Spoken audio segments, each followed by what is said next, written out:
Hello दोस्तों, आप सभी को याद प्यार एवं नमस्ते। दोस्तों, पूर्व वीडियोस में मैंने आपको अष्टांग योग के 8 अंगों के विषय में विस्तार से बताया है। आज मैं अष्टांग योग के महत्व के विषय में वर्णन करूंगी।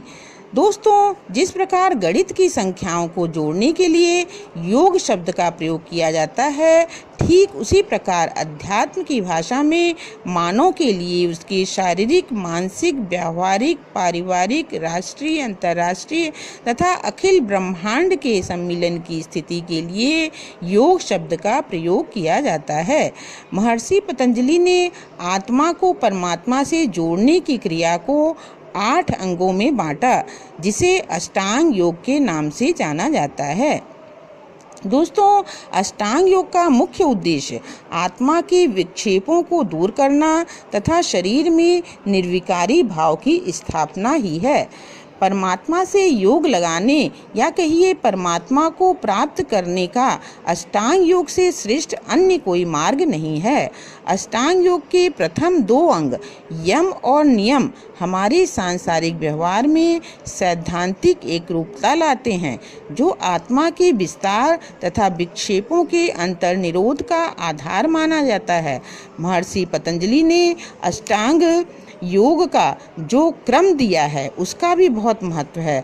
जैसे यम नियम को सिद्ध किए बिना आसन को सिद्ध नहीं किया जा सकता, वहीं प्राणायाम हमारे शरीर के सभी तरंगों को तो व्यवस्थित कर रखता ही है। इससे हमारी बुद्धि भी अति सूक्ष्म होकर मुश्किल विषयों को भी शीघ्रता से ग्रहण करने में सक्षम हो जाती है।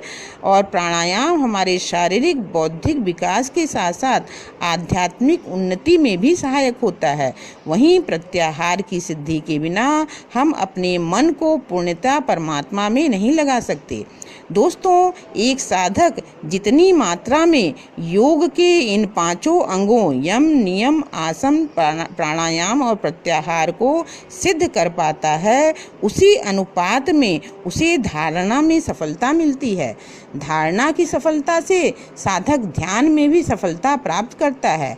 ध्यान का सर्वोत्तम समय सुबह का है, फिर भी ध्यान दिन में किसी भी समय कितना भी बार किया जा सकता है। और अंत में ध्यान करते करते जब परोक्ष वस्तु का प्रत्यक्ष दर्शन होता है, उस प्रत्यक्ष को ही समाधि कहते हैं।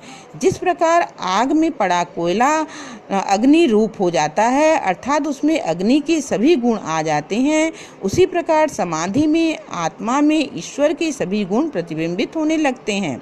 अतः अष्टांग योग वह साधन मार्ग है जिससे 8 साधनों का वर्णन मिलता है, जिससे साधक शरीर व मन की शुद्धि करके परिणाम स्वरूप एकाग्रता का भाव प्राप्त कर समाधिस्थ हो जाता है तथा कैवल्य की प्राप्ति कर लेता है।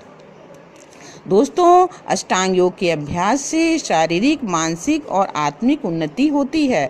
अविद्या का नाश होता है और अविद्या के नाश होने से अंतःकरण की अपवित्रता का क्षय होता है और आत्मज्ञान की प्राप्ति होती है। जैसे जैसे साधक अष्टांग योग के 8 अंगों का सच्चाई से पालन करता जाता है, वैसे वैसे उसके चित्त की मलिनता का क्षय होते जाता है और चित्त निर्मल हो जाता है, जिससे उसमें प्रज्ञा का उदय होता है। उसके 5 क्लेश रूपी मिथ्या ज्ञान का नाश हो जाता है और मिथ्या ज्ञान रूपी अशुद्धि के क्षीण होने पर तत्व ज्ञान की प्राप्ति होती है और ज्ञान का प्रकाश की वृद्धि से विवेक ख्याति तक वह पहुंच जाता है। दोस्तों, आधुनिक युग में योग का तो बहुत ही ज़्यादा महत्व है। जीवन में सकारात्मक विचारों का होना बहुत ही आवश्यक है, क्योंकि नकारात्मक या निराशाजनक विचार असफलता की ओर ले जाते हैं। योग से मन में सकारात्मक ऊर्जा का संचार होता है और मन से चिंता, निराशा, विरोधाभास की भावना दूर होती है। मन को आत्मिक शांति मिलती है, जिससे मन में प्रसन्नता एवं उत्साह का संचार होता है, जिससे मानसिक क्षमताओं का भी विकास होता है। स्मरण शक्ति पर भी इसका गुणात्मक प्रभाव देखा जाता है।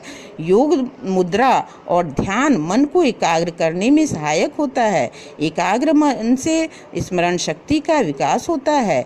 योग क्रियाओं द्वारा तार्किक शक्ति एवं कार्यकुशलता में गुणात्मक प्रभाव होने से आत्मविश्वास में भी बढ़ोतरी होती है। दोस्तों, योग से शरीर मजबूत एवं लचीला होता है। शरीर में हड्डियां मजबूत होती हैं। तो दोस्तों, आपने जाना कि अष्टांग योग का हमारे जीवन में कितना महत्वपूर्ण स्थान है। आपको यह वीडियो कैसा लगा, अपना व्यूज़ कमेंट बॉक्स में अवश्य दीजिएगा तथा लाइक एवं सब्सक्राइब करना नहीं भूलिएगा। दोस्तों, जो लोग पहली बार वीडियो देख रहे हों वो मेरे चैनल को सब्सक्राइब कर अष्टांग योग के 8 अंगों का विस्तार से जानकारी प्राप्त कर सकते हैं। धन्यवाद, धन्यवाद, धन्यवाद।